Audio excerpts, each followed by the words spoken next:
Chapter 135, Meals, Hanyu's POV.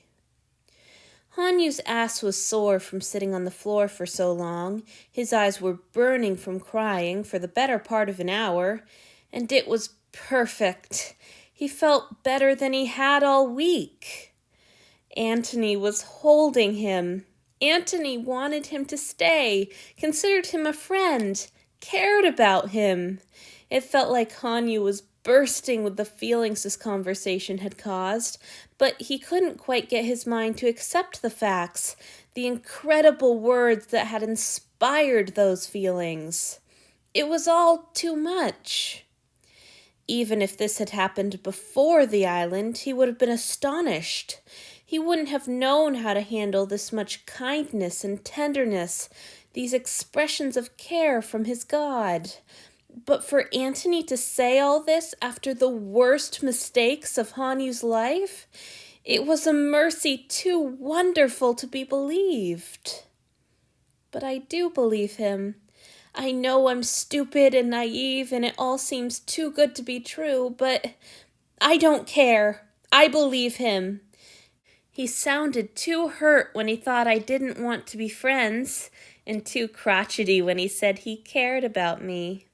Gods, he's so adorable when he's crotchety, scowling down at his hands and grumbling out the words. How was I ever supposed to keep from falling in love with him? His perfect bliss was shattered by the sound of a knock on the door. Antony shifted as if he planned to get up and answer it, and Hanyu pulled away and stared down at his master in disbelief. Surely he didn't think that his able-bodied young attendant was going to let him drag his battered body all the way over to the door while Hanyu just sat there? I'll get it, Hanyu said firmly, clambering to his feet and rushing out to the sitting room. He found that his left leg had gone to sleep while he sprawled on the floor, and his movements were jerky and awkward, but it was still undeniable that he was in much better shape than his god. Opening the door, he was greeted with a strange sight. Lord Julia stood in the hallway, and Edgy was kneeling at her feet, his meal cart pushed to the side. "It's really no trouble," the god was saying. They looked up, both seemingly relieved, as Hanyu opened the door. "Ah, there you are. I was just telling Edgy that I'd be more than happy to bring you your food if he needed to get on with his work." "My lord is too kind," Edgy murmured. "I would not dare to trouble my lord with such menial tasks." "Delivering food is menial?" Lord Julia demanded. "I'd use a different word. Vital, maybe. It's food. Anyhow, it doesn't matter now. Good morning, Hanyu." "Hello, my lord." Hanyu had wobbled down to his knees right away, but it was hard not to shift as his leg prickled its way back to life. "You're looking better," the god said approvingly. "How's your patient?" "He can talk again," Hanyu chirped, unable to disguise his joy at this development. "And he would prefer that you didn't discuss his condition in the hallway," Antony hollered from the bedroom. "Come inside, will you?" Edgy was kneeling just on the other side of the doorframe. From his own place on his knees opposite, Hanyu could see the older man's face pale at the sound of Antony's voice. What in the world is that about? Antony's clearly not using his actually angry tone. Why would Edgy worry? Anyhow, he belongs to Felix now. Antony would never punish someone else's attendant. And besides, Edgy didn't do anything. Antony doesn't take out unrelated frustrations on his attendants. Not even an unruly slave like me, and not when I actually deserve it either. Gods, I hope he punishes me soon. Then I'll know that all this is really behind us, that he's forgiven me. Now, if only that would also work with a sow. "Excuse me, Hanyu." Lord Julia stepped around him on her way into the room, shaking Hanyu from his thoughts. As soon as the god had disappeared into the bedroom, Edgy got to his feet with the practiced grace of a dancer. He'd reclaimed his cart, pulled off a tray, and extended it by the time Hanyu had managed to get to his feet. Enjoy the meal, Edgy said hurriedly. Then, even faster. And I'm glad that you and Lord Antony are all right. Goodbye. He shut the door so quickly that Hanyu had to step back quickly to keep the tray from being struck from his hands. Something about Edgy's briskness made him smile, though. Sometimes that man acted exactly like... Hanyu, Antony called. Go on and eat, all right? Julia will be changing my bandages for a while yet. Some of them won't need to be replaced, Lord Julia observed, as Hanyu settled in at the table and uncovered a delicious-smelling bowl of oatmeal, generously sprinkled with raisins and sugar. You're healing up well. Your nurse must be doing a good job. Antony muttered something in reply to that, but it was lost in a sea of his grouchy throat clearing. Hanyu couldn't help smiling to himself as he wolfed down his meal. Lord Julia emerged when his bowl was half empty, his master leaning heavily on her shoulder. Hanyu's heart leapt to see that she had been right. Antony was swathed in maybe half as many bandages as he had been before. The jubilation was short-lived, however, as the lack of bandages left the god's half-healed injuries exposed.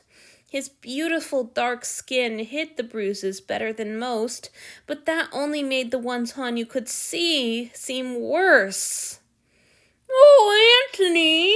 he cried, realizing too late that his mouth was full. He didn't dribble any oatmeal, but he still flushed, remembering their first day together and the eggs. I was so scared. I thought he would punish me or get rid of me for spitting eggs on the table. Now, when the god huffed an irritated sigh, all Hanyu could feel was fondness. Don't choke yourself. I'm fine. Gods, I wish I'd been good for him. I wish I'd earned a real kiss, not a taunt. If Antony kissed me for real, I'd be so happy I might just die. Lord Julia settled Antony on the sofa, then looked down at him with a critical eye. You really ought to drink from Hanyu if you're planning to walk down to the infirmary again. Oh, yes! Hanyu jolted up so fast he banged his knees, forgetting in his haste that the chair and table were bolted to the floor. Sit down, Antony snapped. Finish your food. I can wait that long. But do we even know where Theo is? Hanyu asked. Both of the gods stared at him, Lord Julia in confusion, and Antony with an unmistakable expression, one he'd seen on a sow's face 1,000 times. Shut up, Hanyu. Realizing his mistake, Hanyu clapped his hands over his mouth. Oh, Lord Theodora! Shit! Antony sighed. I've been worried about losing control, what with the conditions I've been finding myself in lately. Theo has been keeping an eye on me while I drink.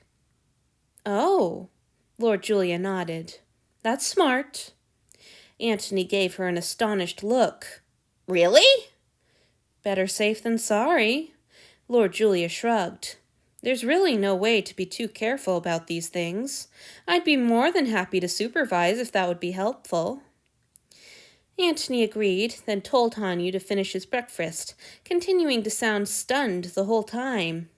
Hanyu wondered what seemed so strange to him about Lord Julia's reaction, but he was no closer to figuring it out by the time he'd emptied his bowl, put down his spoon, cleaned his teeth, and returned to the chair, neck bared for feeding. It had been a long time since Antony had fed from him. Hanyu trembled in excitement as his master dragged himself over to the chair. For his part, Antony looked as if he were facing the hangman. His face was drawn, determined in a strangely miserable kind of way, and Hanyu was just about to ask him what was wrong when he felt the first touch of his icy lips, and the words died in his mouth. Antony's teeth, his closeness, the icy pull. It felt 10 times more intimate than it ever had before. It felt like a new beginning and also a joyous return. It felt like forgiveness. It felt better than anything Hanyu could remember, and he found himself crying happy, helpless tears as his master drank. I'm yours. You've let me be yours despite everything. Thank you. Thank you. I love you. A little more, Lord Julius said when Antony made to pull away, and Hanyu blessed her for it. He's fine, and you need blood if you're going to heal. Antony's final swallows were begrudging. When he pulled back, he glowered at both of them. There! Are you satisfied? Hanyu, what's wrong? Nothing. Hanyu sniffled, dashing his tears away as quickly as he could manage through the sluggish pleasure that always seized him after a feeding. It's just, I missed this. Antony looked at him then, his eyes wide and hopeful, and Hanyu wished with every last particle of his being that he could understand what it was that his master wanted from him. He clearly wanted something, and badly, but Hanyu was feeding drunk and stupid and useless, and he couldn't figure it out. Anything. If you just tell me what you need from me, I'd give you anything. It's all yours anyway. All of me, everything I am, belongs to you. Why do you keep looking at me like that when all you have to do is command or take? I'll leave you two to collect yourselves, Lord Julius said at last, breaking the strange spell that seemed to bind their gazes to one another. See you in the infirmary. Antony set to work bandaging him as soon as she left. His fingers were as sure and capable as ever, and Hanyu melted under his master's careful attention. You're so good to me, he sighed. Please, what can I do for you? The god stiffened. You gave me your literal lifeblood. That sounds like plenty, don't you think? But I love it when you feed from me, Hanyu argued. And it doesn't count as doing something for me unless it makes you miserable? Antony demanded. This wonderful, infuriating man. All right, fine. But isn't there something else you wanted? You looked like there was something you wanted. Antony turned away and stalked jerkily towards the bedroom. All I want is to go to the damn infirmary. All right, Hanyu sighed. He clearly wasn't getting anywhere with this line of questioning right now. Just give me a moment to fix my hair, and I'll be ready. The god stopped in his tracks, his narrow shoulders stiffening. He spoke without turning his head. Won't that pull at your feeding wounds? He asked. Don't you think... Shouldn't I do your hair for you? Oh, yes! Hanyu cried. Then he remembered himself, remembered that he was still in disgrace until he got his punishment and shouldn't ask for indulgences. I mean, I couldn't ask you to... It's settled then. Antony marched back to the sofa, plopped down, and grabbed a pillow. Go get your things, will you? Antony felt like his chest would burst as he scrambled to gather his brushes and pins. When he returned to the sitting room, his god was sitting with the pillow at his feet, glowering at Hanyu like a murderer in a story, and Hanyu was so close to picking him up and spinning him again. He reminded himself of his master's healing bones and managed to control the urge, just barely. Instead, he dropped down at Antony's feet and pressed delighted kisses to his slippers, then his knees, then his hands when the god reached for him, stammering questions and protests. Thank you, Hanyu breathed in between the kisses he kept peppering on his master's beautiful, dark, slender, perfect fingers. Thank you so much. You're the best, Antony. I'm so lucky. It's just hair, his master argued, sounding alarmed. Hanyu, what the fuck? Hanyu just settled into his familiar spot, back against Antony's knees, and waited for the first rasp of the brush over his scalp. He means it. He's keeping me. It can all be the way it was. I'm home.